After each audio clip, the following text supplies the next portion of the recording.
As you're about to hear in the following stories, mental health is not something to be taken lightly, and it's important to stay on top of your mental health. You grow up imagining your life will look a certain way at a certain age, but things don't always work out the way you pictured. Maybe you don't end up in the job you thought you would. Maybe you're feeling stuck, or like everyone else is moving forward while you're just standing still. It can be hard to talk about that, even harder to ask for help.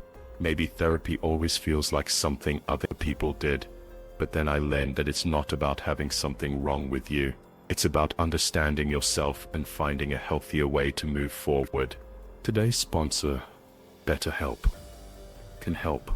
BetterHelp connects you with a licensed therapist. After a brief questionnaire, often within a couple of days, you can switch therapists anytime at no additional cost if it's not the right match. It boasts over 7,000 reviews and a 4.3 rating on Trustpilot. BetterHelp is a platform you can trust. Go to betterhelp.com, Mr. Nightmare, to get 10% off your first month.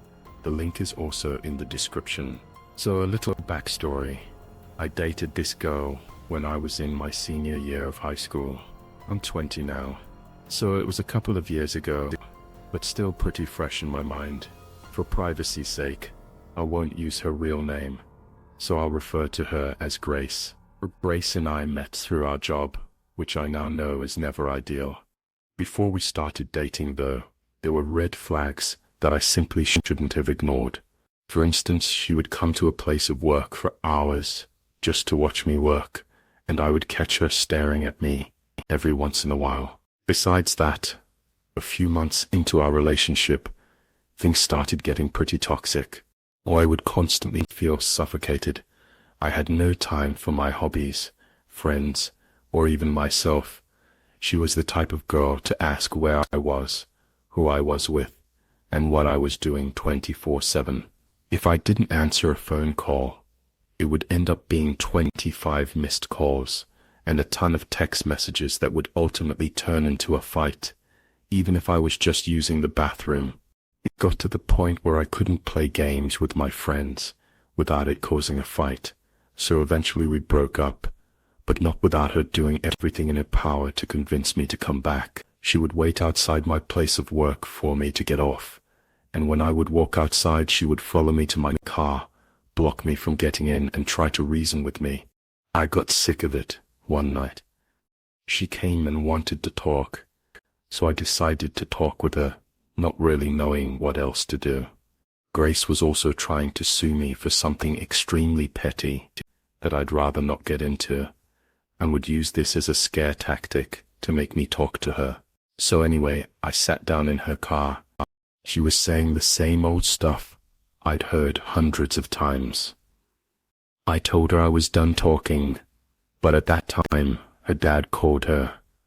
She used this as a threat and told me, "If you don't sit here and talk to me, I'll have him sue you now." And to that, I said, "Fuck this," and attempted to get out of her car. The door was locked though, so as I was unlocking it, she grabbed hold of my arm and dug her nails into my skin. I looked at her and was genuinely shocked, because she'd only been verbally abusive before, never physical. I had also never seen that look on her face. It was pure malice, and I won't lie, I was pretty unnerved. I myself am a pretty tall guy, and she was very small, so I knew I could overpower her if I had to. I swung her door open and tried to step away, but she was holding me extremely tight. I told her to let me go, but she wouldn't budge. I kept pulling on my arm, trying to get away, but she would not move an inch. At this point, my skin was starting to peel, so I made a judgment call and pulled her toward me onto the passenger seat, which gave me enough time to get away and into my car. I drove home faster than I ever have, and I really wish I could say it ended there, but of course it doesn't. Unfortunately for me, Grace and I are practically neighbors, and she lives a couple blocks away. That night while I was playing video games, I heard a car outside, but I kind of chalked it up to my game, as I remember playing GTA 5 that night. I had also smoked a bit of weed, so I figured that would have made the car noises louder. A little bit of time passed, and as I was playing, I heard a tap on my window. I thought I was being paranoid, as weed can tend to make me a little on edge sometimes, especially after what had happened. But that thought quickly faded after I heard another tap, and a female voice saying my name. I knew it was Grace and I started to panic. My window doesn't have the best blinds, so I knew she could see me. I didn't want to open my window because at this point I knew she could be potentially dangerous. I pretended not to hear her, hoping that she would go away. But of course she didn't, because after a minute or two she started banging on my window. Her tone changed from soft and apologetic to more aggressive and angry. I couldn't make out much of what she was saying, but it was something along the lines of, "You can't do this to me. You're an asshole." That sort of deal. I had to do something. I didn't want to waste the cops' time, but now looking back at it, I absolutely should have called them. I made the stupid decision to open my door and asked what she wanted. I asked why she was here and why she couldn't just leave me alone. Her tone changed once again to soft-spoken, and she was asking for her sweater back. I yelled at her and told her she can't just be at my window at 2 in the morning asking for a sweater, and then I said, if she didn't leave my property, I'd be calling the cops. She erupted in a screaming, uncontrollable sob. For a moment, I felt a pang of guilt, but then my heart seized with dread. To this day, the sight still chills me. She wasn't alone. Peeking from behind a thick tree in our front yard was a hooded figure. She saw me move to focus to the tree, and she knew I saw them. She reached for my arm and grabbed me, and as she did this, I saw the person run out from behind the tree, but I couldn't make out any facial features. It didn't matter, because they were sprinting toward my window. In that moment, my fight or flight kicked in, and I slammed my window shut on Greg's arm. She screamed out in pain and pulled it back.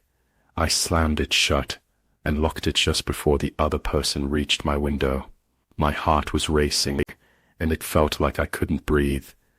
I showed them my phone dialing 911, and at that they hurried back to her car, started it, and drove away. I was in total shock, not even comprehending what had just happened. They sent an officer to my house. He took down my story and told me they'd call if anything came of it. Of course, there wasn't much they could do, as there was no evidence anything happens like most 911 calls. As far as I know, she never had any legal action taken against her. As for what they wanted with me, she's also gotten people jumped and robbed before, so I wouldn't doubt they wanted to do that, or possibly worse. I'm just extremely lucky that the person hiding behind the tree decided to peek out.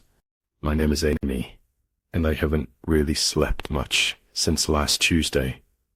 Not because I can't, but because I don't feel safe closing my eyes anymore. That's what happens, I guess, when someone you thought you knew turns out to be capable of something you only expect from horror movies. I broke up with my boyfriend Tommy 3 weeks ago. It wasn't dramatic, at least not at first. We'd been dating for just under a year. In the beginning, he was sweet. He was overly attentive and always texting and calling like any partner wants. At first, it felt like real love, the kind you think you're lucky to have. But over time, it turned possessive. He'd get upset if I took too long to reply. He'd ask weird questions like who I'd smiled at that day, where if I had seen any guys looking at me. Sometimes he'd show up at my job unannounced, just standing outside the window like he was checking in. He even showed up to the bars I was at with friends, if I was having a girls' night out, and then forced me to come home with him. My friends started to hate him for these exact reasons. He never trusted me, but I didn't end it until he started asking if I'd ever consider putting a tracker on my phone to keep each other safe, not to start sharing each other's locations, but to literally put a tracker on my phone. That was the last straw for me. I told him it was over, and in response he cried at first, but then he went silent. I remember hanging up on our last call with a strange tightness in my chest, like I was waiting for the other shoe to drop. For a little while, things were quiet. I blocked his number and tried to move on. I started going back to the gym, cooking real meals, just trying to feel normal again. But about a week after the breakup, I started getting strange messages, not from Tommy, or at least not directly, but from random numbers with no name or context. They were short, usually just a vague single sentence. I didn't reply to any of them. That's a surefire way to get a spam number to know to keep harassing you. I just blocked each number as it came. I did not tell my friends. I told myself it was probably a scam or some spam bot because I've always gotten spam texts. But then things moved beyond just random texts. One night I was in bed and had to get up to pee. I went into the hallway outside my bedroom, and before entering the bathroom I thought I heard a soft noise come from downstairs in the foyer. I'm not the type to go check on a noise. I get scared in the dark, hence why I always like being in a relationship so I don't have to stay alone all the time. I didn't go down to check it. I convinced myself it was a radiator clicking or something. I've lived in this apartment for almost 2 years, and most of that time was spent living with my ex George and then Tommy the remainder of that time, but hardly ever alone. I know the sounds it makes, and honestly, that sound was not one I'd heard before. So after I went to the bathroom, I went straight back into my room and jumped into bed, thinking the thin sheet of blanket cloth would protect me. Another night around 2:00 a.m., I could have sworn I heard a door in my apartment open from outside my room. A faint sound jolted me awake, though I wasn't entirely sure if it was real or a remnant of my dream. Regardless, my heart pounded. I quickly messaged my family's group chat, letting my siblings and parents know I was hearing noises nightly, and was scared. They were all asleep, however, so I eventually drifted back to sleep. That weekend, I came home from visiting my sister and immediately felt like something was off. Nothing was missing or broken, but I felt like maybe doors were left open at angles that they weren't left before. It may sound far-fetched, but it's not. I have a habit of leaving doors closed or near closed when I leave my apartment. All the doors were basically fully open in the entire apartment. There was no draft at all. I keep the air conditioning on most of the time. I walk through the apartment slowly, checking each room. My stomach dropped when I saw that the hallway closet was slightly open. Now I knew something was wrong. I always leave that closet door closed. There's no reason to leave it open.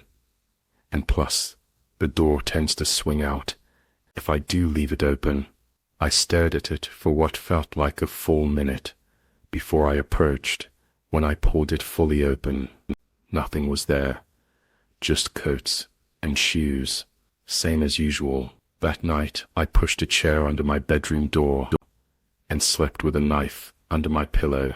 I kept the bedside lamp on. I must have dozed off at some point because I woke up to the sound of something moving, just a soft shuffle. I sat up slightly confused, and then I realized the light was now off and the room was dark. I looked toward the door. I could see it was open, but I had wedged a chair under it. How could it be wide open? At first I thought maybe I dreamed wedging the chair and leaving on the light, or maybe I'd gotten up in my sleep, but I quickly found out how wrong I was. I saw something at the foot of my bed, in the dark. I swear I couldn't tell what it was. It was just some black mass in the dark. But when I finally started realizing that what I was looking at was the top half of someone's head, it was too late because I felt 2 hands start caressing my feet and I completely lost it. I screamed so loud until I had no air left in my lungs, and I instantly recognized Tommy's voice telling me to calm down. But when I kept screaming, he got on top of me and put his hand over my mouth. He told me he wasn't there to hurt me, just to talk. He said he wouldn't let go of my mouth until I agreed to be quiet. So I nodded. The first thing I asked him was how he got into my apartment, and he said he made a copy of my key when we were together, just in case there was ever an emergency. He never told me he did this straight psychopath behavior. He must have snuck out overnight one night with my keys to do it somewhere. As I sat there listening to him, I debated pulling the knife, but I was too scared to do so. I knew if I did that, I had to actually be ready to use it. He kept saying over and over how he wasn't there to hurt me, just to talk, but it seemed like he was simply there to scare me into agreeing to get back with him. And I truly was too scared to say no, and fear of what he might do. So I said yes, but I asked him to simply leave for the night, because I was shook. I think he was there in my bed for half an hour total before he left, and when he was gone, the first thing I did was call the police and explain the break-in. I said I was scared that he was still on the premises, so that the police would actually come. When they did, I made an official police report, which I later used to file a restraining order against Tommy, with enough people backing up my claims. Since I couldn't actually prove he broke into my house, a detective later traced the fake numbers back to his cell phone through some fake phone number app, which was also helpful in getting the restraining order. I stayed with my parents until I was able to get a new apartment. My advice to all women out there is the first sign of any sort of mental illness in the man you're with. You should really consider getting away as soon as possible, just to be safe. I still have to live with the trauma of waking up to him in my room, and I had to actually consider pulling a knife on him. I dated Marissa for a year and a half. At first she was one of the most intense people I'd ever met. Not in a bad way. She was passionate, charismatic, and could talk about anything for hours. When she left, it was like she pulled you into a world. The first few months were incredible. She'd surprise me with gifts, leave sticky notes with poems on my mirror, text me goodnight every single night, without fail. But that intensity had a darker side. She didn't do calm or wait and see. Everything was either perfect or catastrophic. If I was 5 minutes late responding to a text, she'd send a stream of messages, first worried, then angry, and then apologizing. It got worse, slowly, almost invisibly. She once accused me of cheating because I liked an Instagram post from a girl I hadn't spoken to since high school, and when I told her that something she did made me uncomfortable, she would shut down completely. I don't mean just get quiet. I mean she would sit in my apartment for hours, staring at the wall, just refusing to leave until I told her everything was fine. The first time she showed up at my office unannounced was 6 months in. She brought coffee and acted like it was cute, like we were some TV couple. I initially dismissed it, but the second incident was triggered by my unanswered call. She remained in the parking lot until I came down, visibly upset. When I confronted her, she simply smiled and said, "You'd do the same for me." I was speechless. I continued to rationalize her behavior, attributing it to past trauma, abandonment, and childhood issues. I thought if I just proved I wasn't gonna leave, she'd calm down. Instead, the more I gave, the more she needed. Eventually, I reached my limit. I told her it had to end. She didn't yell or cry. She just stared at me in silence for what felt like minutes. Then she nodded and said, "You think it's over for you, but it's not over for me." I remember how cold that made me feel, like it wasn't even a threat, just a fact. I blocked her on everything that same night, and I changed my number. I even asked my building manager if I could get a different unit for a few weeks. I thought it worked. Then the letters started showing up. The letters had no stamps or return addresses. Just my name, handwritten on the envelope, usually left between my door and the frame. I held on to some of these notes. The first one was kind of nostalgic. It said, "I miss waking up to you. I still sleep on the side of the bed where you used to lay."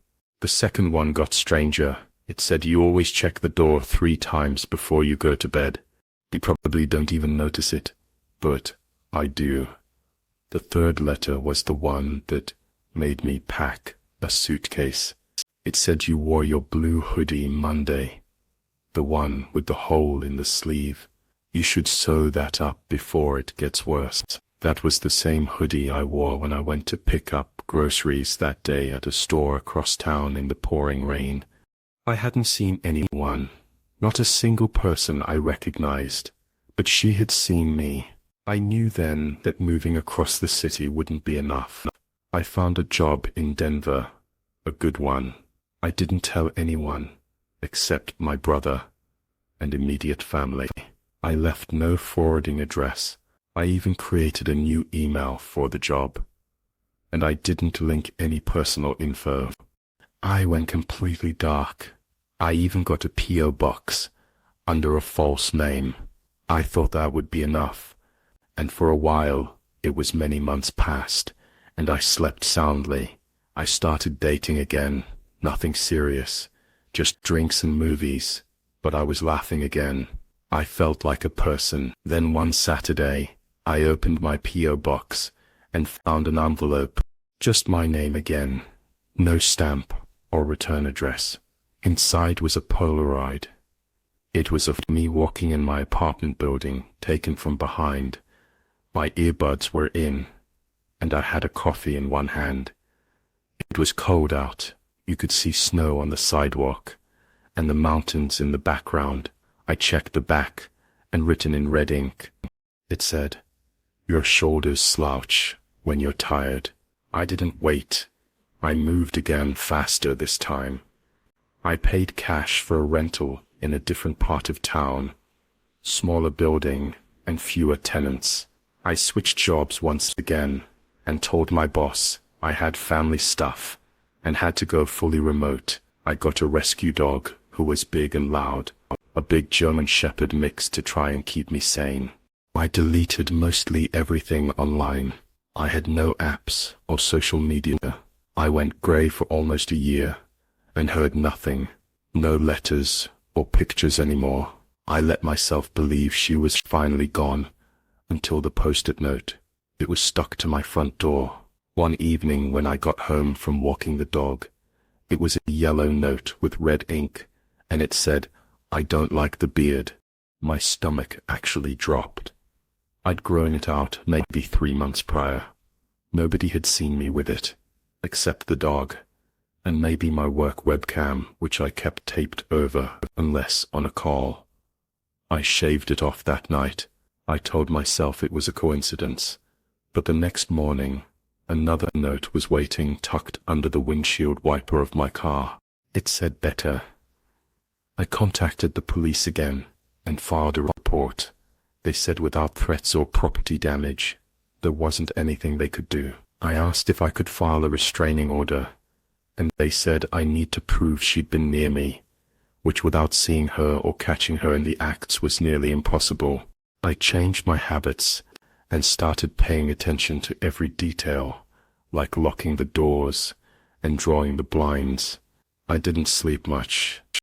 I'd lie in bed for hours, staring at the ceiling and waiting for the floorboards to creak. 2 weeks passed with no incident. I started to wonder if maybe the notes were old. Maybe she'd left them a while ago, and I'd only just noticed. But deep down, I didn't even believe that.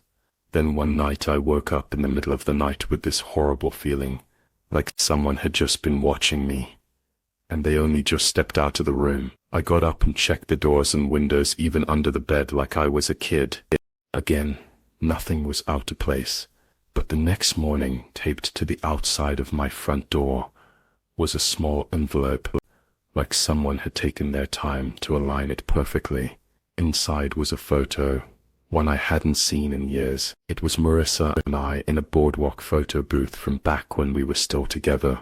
We were smiling and her head was on my shoulder, but her eyes had been stretched out in deep gouges, like someone had used a needle or a pin. I moved again, not across town this time, but out of the city completely. I found a small cabin, 3 hours into the mountains. It was isolated and surrounded by pine trees, with only one road in.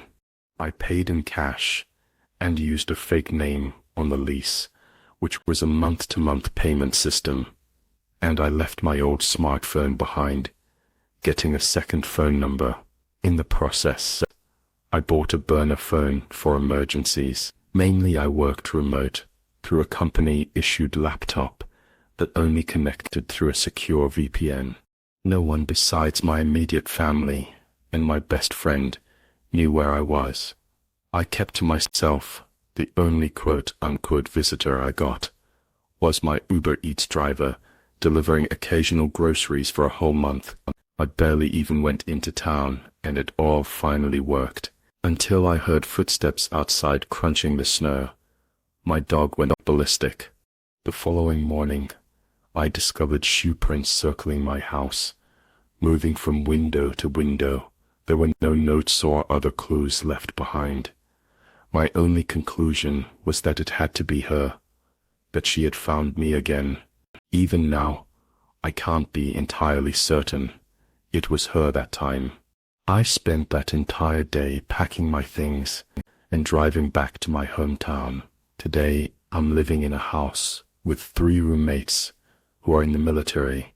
If that's not a house that people know not to mess with, I don't know what is. There are pickup trucks, purple heart plates, and giant flags all over the front of the house are absolutely deterrent to Marissa playing whatever psychopathic game she was playing.